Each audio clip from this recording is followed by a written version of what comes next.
left there after a couple of years and went to Perkins Engines, who got acquired by Caterpillar. I then left Caterpillar and went to work for Alstom Power, who subsequently got acquired by Siemens.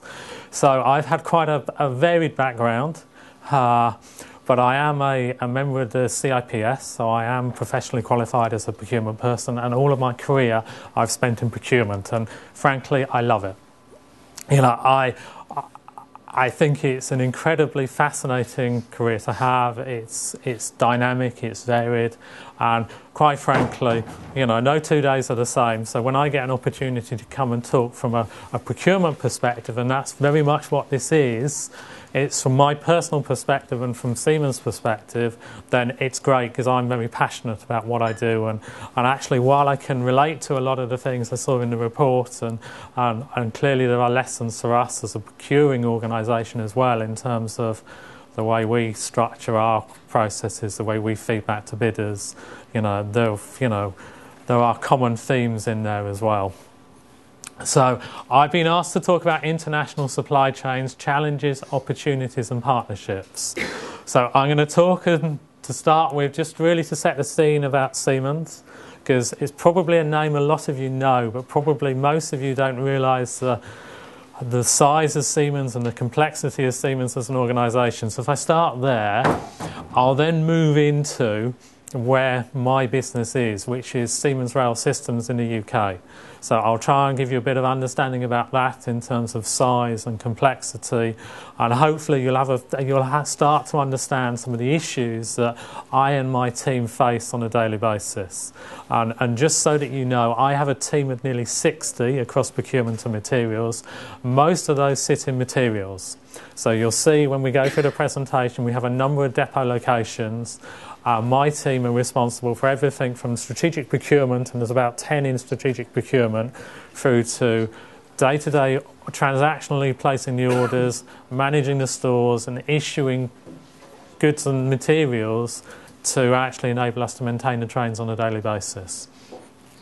So we'll talk about the challenges, we'll talk about some of the opportunities, we'll talk about partnerships, and that's really the way that Siemens Rail Systems works with its suppliers. And I'm going to highlight two areas there where we think we've got a clear strategy for what we're trying to do, and we're actually trying to grow in terms of our maturity. And then we'll summarise and give you a chance to ask any questions if you've got any at that stage. So without further ado, to try and illustrate the complexity that is Siemens, maybe just to give you one figure to start with, Siemens employs over 400,000 people on a global basis. It's absolutely massive, and I, for one, really struggle to get my head around that. The business is structured in 4 sectors. We have the industry sector, we have infrastructures and cities, which is the newest sector within Siemens.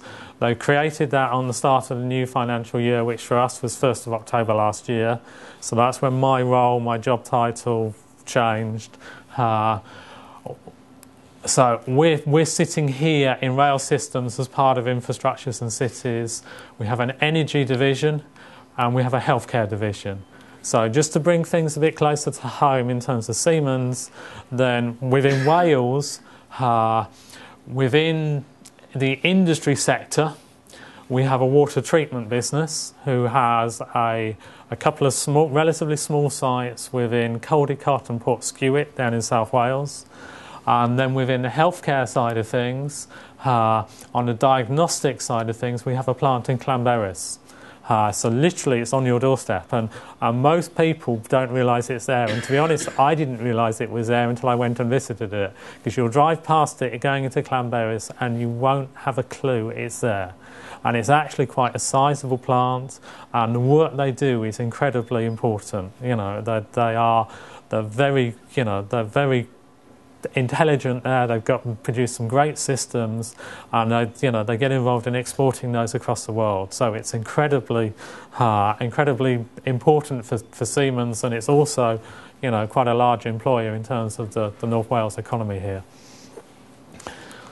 In terms of rail systems, to move on to territory that I'm more familiar with on a day-to-day basis, we structure the business into high-speed and commuter rail, metros, coaches and light rails, locos and components, and then customer services and transportation solutions. So, you know, it's incredibly, even within rail systems, there's a lot to it. And right now, at the moment, clearly and I'll show you in terms of the range of trains we operate in the UK, but we also have a major tram project going on in Edinburgh, which is not without its challenges. We are part of that consortium. We are not supplying the trams, they are being supplied by a Spanish competitor called CAF. We are working on the infrastructure with a company called Bilfinger Berger. And it's the infrastructure side of it, and particularly the Bilfinger Berger, and the customer there is Thai, where they've really struggled with the project. So actually Siemens, and I'll touch wood at this point, Siemens has actually performed fairly well, but because we've been part of that consortium, it's been incredibly complex and incredibly political for us as an organisation. So we're pleased that things seem to be getting back on track and we have a way forward there. So in terms of the rolling stock, the rail side of it, we have 12 fleets and we have 8 operators across the country. So our latest fleet of trains is actually in Scotland. We built a depot in Shields in Glasgow to support that. But we literally do go all the way from Glasgow all the way down to the south coast to Southampton. You know, the one telling omission really is we don't have anything in Wales. So we'd dearly love to be able to supply trains into Wales. So if anyone wants to talk to me about that, we'd be delighted. But, you know, we do, you know, you can see we do have a number of different classes of trains. And I'll show you a picture on the next one. You know, Siemens has grown enormously in the last 13 years.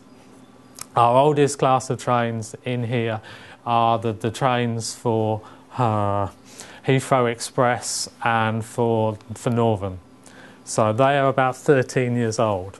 So in the last 13 years, Siemens has gone from being basically a rank outsider in the UK marketplace to being, depending on who you talk to, number 1, number 2. And certainly, you know, we've touched on the Thameslink contract. We are preferred bidder on Thameslink. As and when that gets signed, and we're hoping it's going to be imminently, then it's clear that we will be the number 1 in the marketplace. So, you know, it is a success story. What we do to try and illustrate some of the complexities now, we have full service contracts. So we are responsible for keeping those trains in service, day in, day out. And anything that happens on those trains, you know, clearly they're our trains, we maintain them, and we are responsible for them. So we're responsible for the safety and integrity of those trains, which, you know, and let's face it, that's got to be the number 1 priority for us as a business. You know, when you look at the number of miles we do every year, the number of passengers our trains carry, we cannot compromise in this area. You know, it would be wrong to. We do a lot of work in terms of planned and corrective maintenance, overhauls, a bit like a car. You know, if you look at the number of miles our trains are clocking up, then you'll understand that actually, you know, over a period of time, you look at the length of some of our contracts, you know, there are times when you have to do some fairly heavy overhaul work to keep those trains in service, and for the customer to really get the benefit in terms of maintaining the reliability and availability, but also maintaining their investment. We clearly have issues to do with obsolescence. We're constantly facing development and innovation. If you look at trains today, they look nothing like, well, they look something like, but they're nothing like trains 20 years ago. You know, today we expect automatic doors, air conditioning, Wi-Fi, passenger information systems. They're all standard things that if you don't get them on a train today, then, you know, you miss them. But actually 20 years ago, none of that was there. So we're constantly having to try and keep up and innovate with our trains. And one of the major innovations on Thameslink, and you know, one of the criteria for the award, other than cost, was, and it ties into cost, was weight. And you might think, what's weight got to do with a train and running a train? But Network Rail charges the train operating company track access charges, because basically the heavier the train is, the more it degrades the track. So the heavier the train, that was a criteria in the contract for Thameslink. And we signed up to actually a number of different areas of performance. One of the things we've signed up to is actually the train, when it's manufactured, will hit a certain target weight. And if it's over that weight, we'll pay penalties. If it's under that weight, I think there is an incentive. But that clearly has an impact on the customer in terms of the ongoing whole life cost of that train. Weight is a key issue. Clearly, there are times when we have to deal with major repairs. Our trains have been known to hit things. It's not always pleasant. We recently we've come to the end of a fairly major repair of a toilet system on a train. It's not something that you normally think of needing repair. Somebody unfortunately decided to commit suicide in the toilet on one of our trains. And they did it by pouring a can of petrol over themselves and setting themselves alight. And horrible for them, but it's the sort of, you expect on a train, you expect occasionally to hit something at the front end. We've had instances where we've hit a cow. You know that's going to happen. You don't expect that sort of damage to occur on the train. You really don't. So, but we clearly have to cope with that, get the trains back into service as quickly as possible. And then day to day, we also do things like cleaning. That is part of what we do if the customer wants it. So, it's quite a varied scope of supply. So you can imagine from a procurement perspective, actually my team's remit is incredibly broad. So I do like pictures. And I think pictures help because they illustrate some of what I'm trying to get across here. Just maybe to highlight one thing, most of our trains are electric. We have one fleet of diesel trains which is on the Trans-Pennine route between essentially the East Coast and West Coast. So, our trains are travelling over 50 million miles per annum, which is an incredible number. It really is, and it's quite, again, it's one of those numbers I really struggle to comprehend. One of the good things about our trains, and I apologise at the back if it's hard to see, and I don't really need you to see the detail. I just wanted to try and illustrate that clearly what we do in terms of maintenance activity has a direct impact on the reliability of our trains.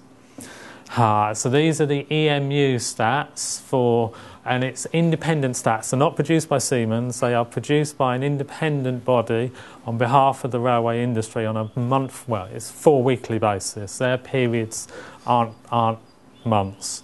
And you can see that, Siemens trains are performing incredibly well. The Class 380 is our newest class of train, which is the one that's gone into Glasgow, and that's moving in the right direction. The measure of a failure on this is a 3-minute delay that's down to the train. So, it used to be 5 minutes, it's come down to 3 minutes. So actually, in terms of, when we travel on a train, I think increasingly we expect trains to be on time and reliable, and this is one of the things that's actually driving that, is the real visibility on this. And again, that's one of the factors that's taken into account in terms of when somebody's looking to buy a new train, how well are the existing trains performing, and can we have the confidence in terms of, if we buy trains from this company, they're actually going to perform.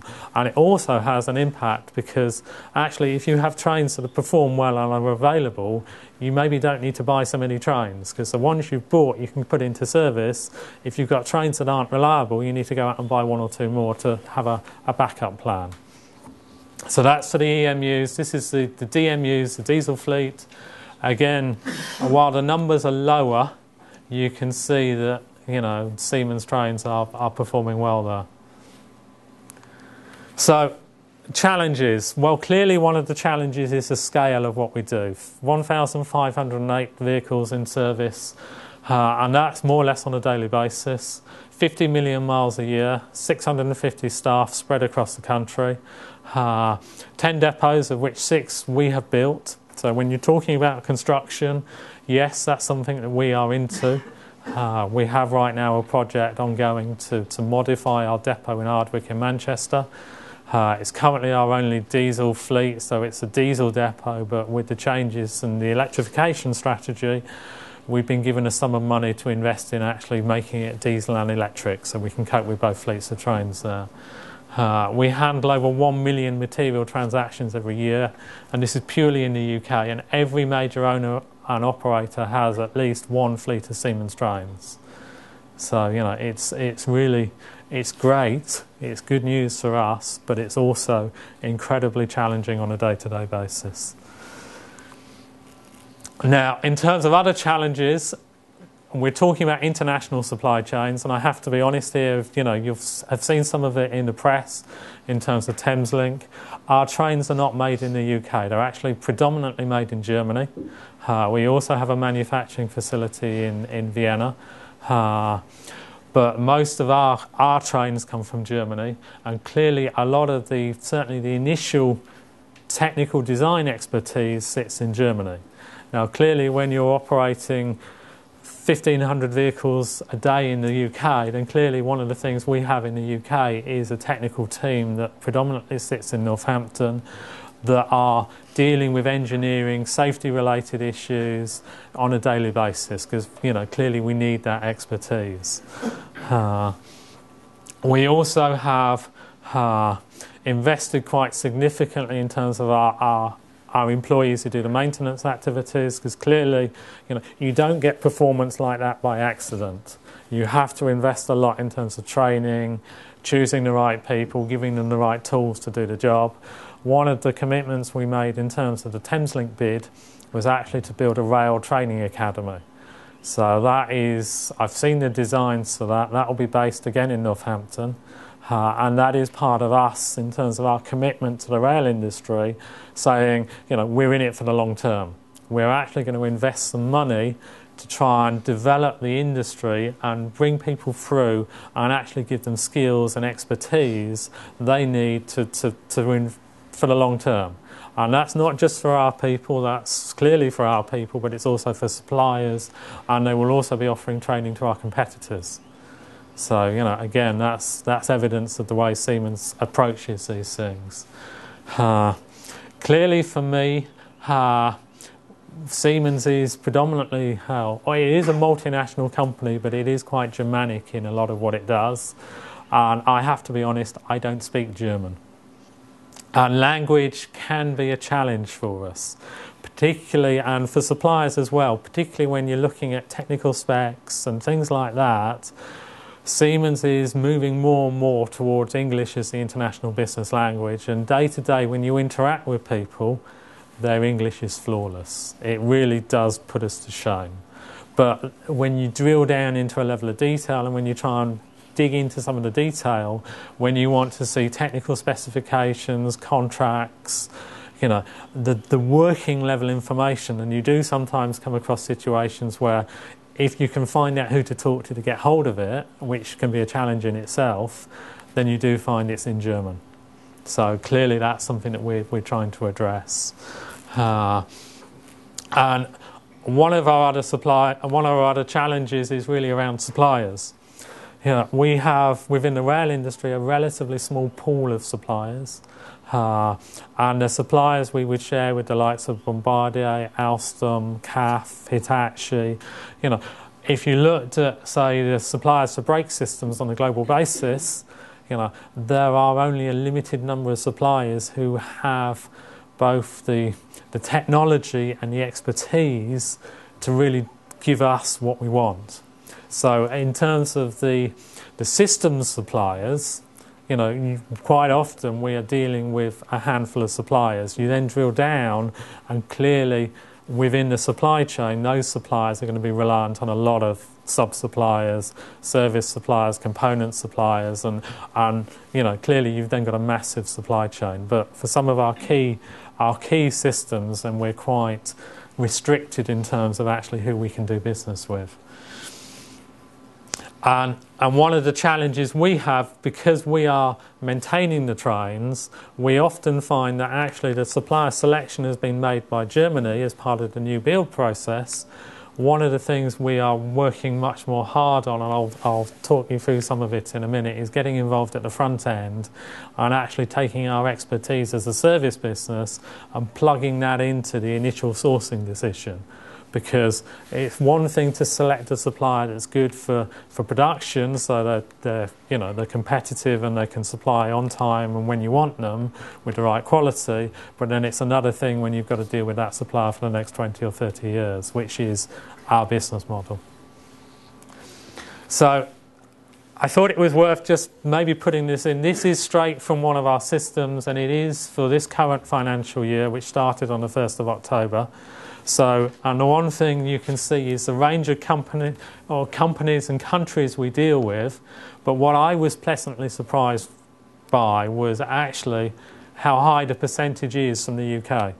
And it's something that we as a team obviously work very hard to try and deliver, is actually we want to try and deal with local suppliers. The moment we have to send parts back to Germany, Switzerland, anywhere else like that, it adds time, it adds cost, it adds a level of complexity. So our strategy, as far as we can, is to try and use as many local suppliers as possible. Now, clearly that takes a bit of doing, and it's not easy. And to give you one example, and it's we've been developing a new source of brake pads, and it's been going on now for about 3 to 4 years. And you'd think brake pads, they're fairly straightforward. There's not too much complexity in a brake pad. If you get your materials right, it should be fairly straightforward. It started out, we were asked to do 12 months worth of testing, back-to-back testing, to make sure that the brake system wasn't going to be impacted in any of the sort of different weather conditions we have in the UK. It's progressed on from there to things like looking at, if we change the brake pad, is it going to have an impact on the wheel life wear, the brake disc? So it's incredibly complex, and even something that you'd think was a relatively simple engineering change, forget it. It's really not that straightforward. And sometimes from a procurement perspective, we find it hard to get the engineering buy-in, because I'll be honest, procurement changes, if it's to save money, is relatively low down the pecking order.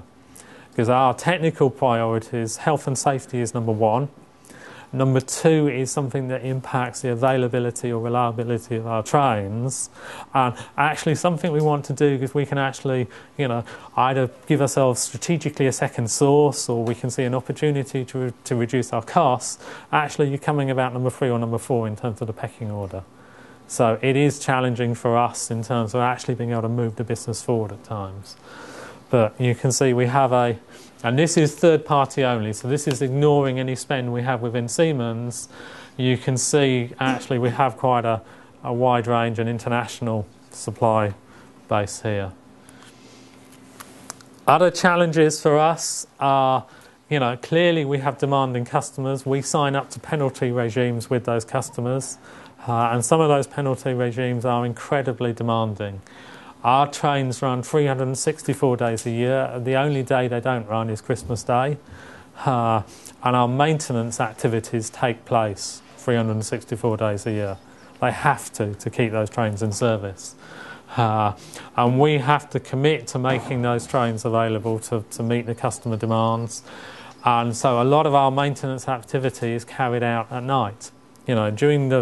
During the day, you want the trains in service, particularly in the morning and in the afternoon. That's the peak time. That's when we want to get all our trains out and make them available for our customer to use them.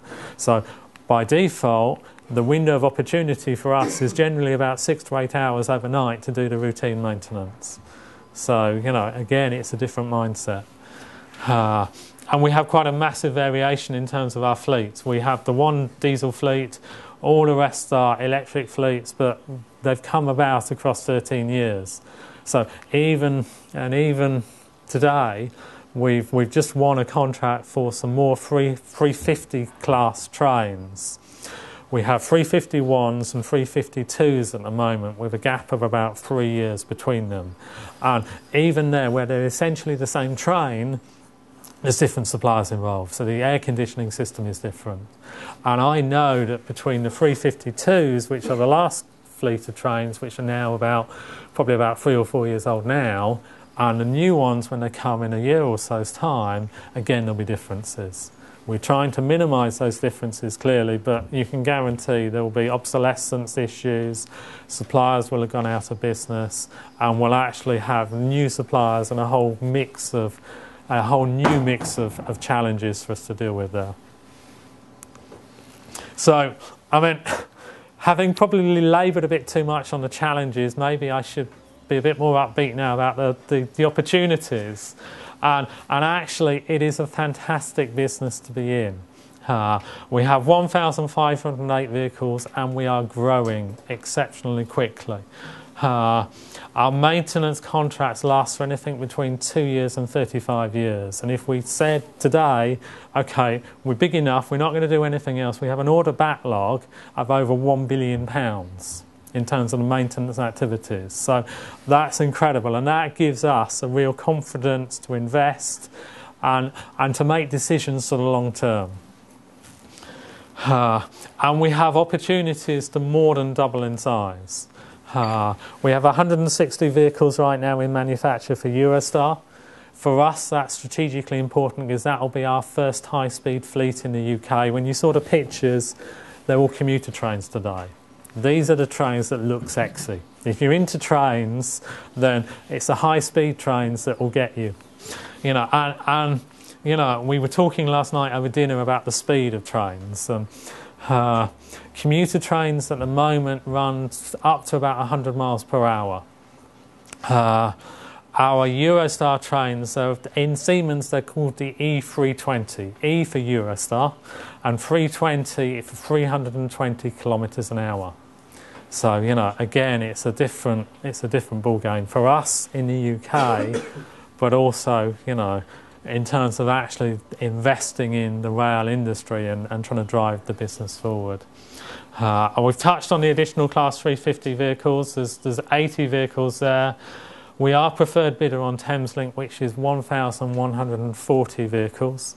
So you can understand, and please bear in mind, I live just outside Derby, and Derby is where Bombardier are based.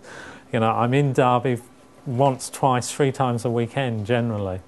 So I'm very mindful of the impact on Derby as a city in terms of them actually not being named preferred bidder. But, you know, clearly for us, Siemens as a business, it's a great opportunity.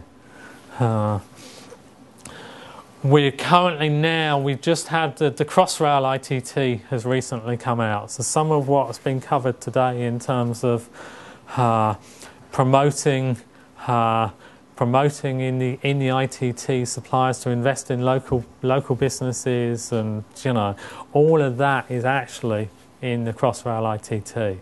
So we're starting to get our heads around actually how we're going to have to change our procurement processes, because that's not something we've really had to grapple with too much in the past. Clearly, we've tried to promote UK suppliers, but this is now taking that to a new level. So, partnerships, and I've said here we tend to avoid using the term partnerships, and I think it's the same with a lot of companies. They've tended to back away from the phrase. When I was going through university, it was quite a buzz term. We do operate a sort of partnership ethos, but it's more, as ever, it's got to be commercially minded. It's not just about, you know, having a warm, fuzzy feeling. There's got to be hard, tangible benefits for both parties. You know, so for us, it's about working together with our customers, our suppliers, our employees to deliver mutually beneficial long-term benefits.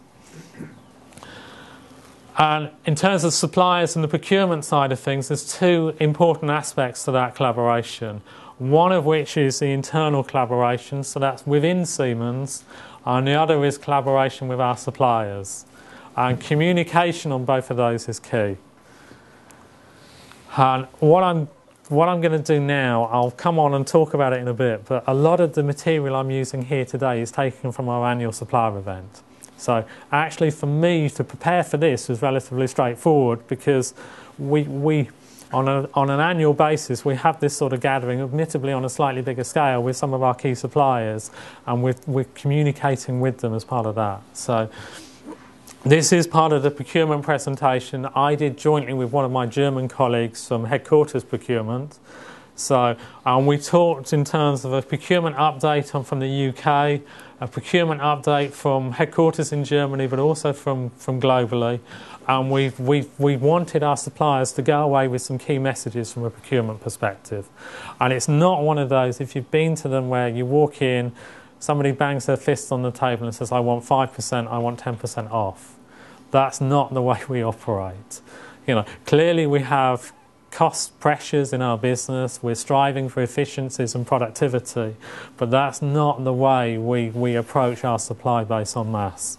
Now clearly there are times when on a one-on-one basis you have to have those sort of conversations with your supplier, but it is on a one-on-one basis. It's not when you've got a bunch of people sat in the room, and that's not, for us, the time we choose to have those conversations. So the messages for our suppliers were actually around procurement collaboration in rail systems, the fact that we wanted the best suppliers to Siemens, and the fact that we were looking at a more joined up approach that included maintenance and service. So in terms of the procurement collaboration within Siemens, maybe if I just go to the bottom here, you can see over 500 million euros PVO, purchasing volume, within Siemens rail systems comes from the regions. And the UK is one of the 4 big regions for rail systems on a global basis. So you have China, you have Russia, you have America, and you have the UK. So from my perspective, that's great, because that gives us a presence on the International Procurement Board for rail systems. And that is, if you like, a testimony to actually how important the UK is within Siemens, but also the growth and the opportunities we have, the fact that we're up there with places like China, Russia, America, where geographically they're a hell of a lot bigger than us, the market's a lot bigger, but the UK is as much an opportunity and as much a powerful presence as those countries. So one of the things we try and do is share knowledge and experience on specific procurement topics. We clearly try and look at pooling opportunities, because a lot of our suppliers, particularly for the system suppliers, are common across the globe. So when you've got common supplies, you want to try and make sure you're leveraging your opportunities in terms of innovation, technology, performance, but also cost as well. And we're looking for transparency in terms of making sure we're sharing information about who our preferred suppliers are, making sure we're not reinventing the wheel every time we do business with them. So specifically on Eurostar, to give you a practical example, from the service side of things, we've put in place 2 procurement managers, 2 project procurement managers. So one from the UK to represent our interests from the UK perspective for the maintenance for the 30 years we're going to be maintaining these trains, and one from headquarters. And what they're doing is they're feeding into the strategic sourcing decisions as part of the build process to make sure that aftermarket considerations, so spares pricing, repairs, overhauls, availability, obsolescence, should all be taken into account up front. Because in the past, all too often, it's been a bit of an afterthought, and that's clearly not a good place to be when you've got a long-term contract with your customer and you've not got backed off a lot of those agreements with your key suppliers. So, and it's a similar sort of approach we're actually taking on Thameslink, and clearly Thameslink, because of the size of it, is a lot bigger, and so therefore it's a lot more important we get that right. So in terms of the focus there, it is a focus more on maintenance in terms of the sourcing decisions. It is a matter of the UK and Germany working more closely together than we ever have in the past. And you've got to understand, in Germany, the business model is completely different. Germany, they have Deutsche Bahn. In France, they have SNCF. They don't need to come back for Siemens for spares and for maintenance of the trains. They're big enough and ugly enough that they can do it themselves. So they cut Siemens out of the equation. So it is very much about educating our German colleagues to say, actually, the UK market with privatisation, with the break up into smaller businesses, actually our customers, the train operating companies, rely on us to do the maintenance and that whole life cycle approach to maintaining our trains. So it's about educating our German colleagues and the importance up front of the maintenance activities. And it's about trying to get our suppliers involved as much as possible, both in terms of trying to get UK suppliers in the mix, but also where we're looking at international suppliers, making sure they understand they need a UK presence and trying to get them to make sure they're geared up for that. Because in terms of repairs and overhauls and parts supply, you know, when you're dealing with this number of trains, you can't do it remotely. You have to get close to your customer. So it's around life cycle costs, it's around warranty, repairs and overhaul support, engineering and production capacity, and actually total cost of ownership actually in the installed fleet. So that's really the internal collaboration. The external collaboration, our supplier day, we've now run one for 6 years now. So, you know, it's not something we invented last September and decided it would be a good idea. We've run it for 6 years. Every year we change it slightly because we're always looking to improve it and take on the feedback from our suppliers. We typically have somewhere in the region of 40 suppliers in attendance, and I'll show you, I think it's on the next slide, I'll put the logos up from the event last September. It's very much deliberately a cross-functional approach. It's not just a day given aside to procurement. It's much more around business updates. It's around networking. You know, we sit in a room much like this, and we did the one last year in Warwick Castle. So again, like this, it's a fantastic setting. We have a morning of sort of business topics. We then go out in the afternoon and have a bit of fun in the castle. And then in the evening, we had a dinner. So, you know, in the evening you can actually relax a bit, you can have a glass or two of wine, and actually the networking is a key part of this event, and it's about building those relationships. Because actually what we want to do is we want our suppliers to want to work with us. You know, they have a choice at the end of the day. You know, we're not the only train supplier, we're not the only maintainer out there. We want to invest in those relationships to really get the best out of our suppliers. And the focus is very much about sharing information and collaboration and communication. So I'll put this up, and you know, it just illustrates really the range of suppliers we're dealing with. And you'll see names in there you recognise, you'll see names in there that probably you don't recognise, but these are the suppliers that we're doing business with on a daily basis, and these are the suppliers. We have 550, 560 suppliers. And clearly we can't get close to all of those suppliers. It would be impossible. So what we try and do is we try and focus on building key relationships with our more strategic suppliers, and actually the supplier day we do once a year is a key part of that. And I must confess our suppliers support it incredibly well, and I think they appreciate it because it's a very open and honest session. You know, we'll give them a lot of information in terms of this year we talked about our customer survey. And we showed them the results from our customer survey, and that's us as the supplier, but clearly our performance is very much driven. One of the things that drives that is the performance of our suppliers. So we shared that with them. We shared with them about our reliability figures, our maintenance business in terms of where we are. We shared with them about our growth prospects. You know, they need to be aware of that because that needs to influence the way they approach their business. We also have, within Siemens, we have quite a suite of tools, and it goes back to the collaboration internally, but with those strategic suppliers, we're working on trying to improve and work together. So we have a supplier qualification process, and it's a basic qualification process. It's not everything we need as a rail business, and the beauty of this, and it came in about 12 months ago now, it's common Siemens-wide globally. So it's taking the key basic requirements, things like ISO 9001. You know, we have a code of conduct for our suppliers. We have a portal click for suppliers that we want suppliers to register on so we can communicate with them. Those basic requirements, environmental health and safety, are all built into this basic supplier qualification. So the beauty of this is now that it's common across Siemens globally, and that never was before. Internally we have material strategies, we have supplier development, and we have an evaluation process that we do annually that covers procurement, technology, logistics and technology. So it's all 4 areas, they're all equally weighted. With our key suppliers we do an annual performance assessment on them, we share the feedback from that, we recognise different levels of performance, and one of the things we do at the supplier event on a local basis, we give recognitions. I can't call it awards because I'm not allowed to, and I should have changed that slide, because award is reserved for the corporate Siemens awards. We can only give local recognitions.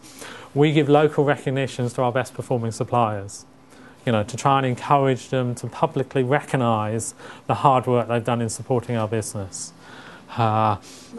And actually this year, for the first time, the suppliers that we recognised at a local UK level have gone into the global Siemens Rail Systems recognitions. So we have an award ceremony in Berlin next month.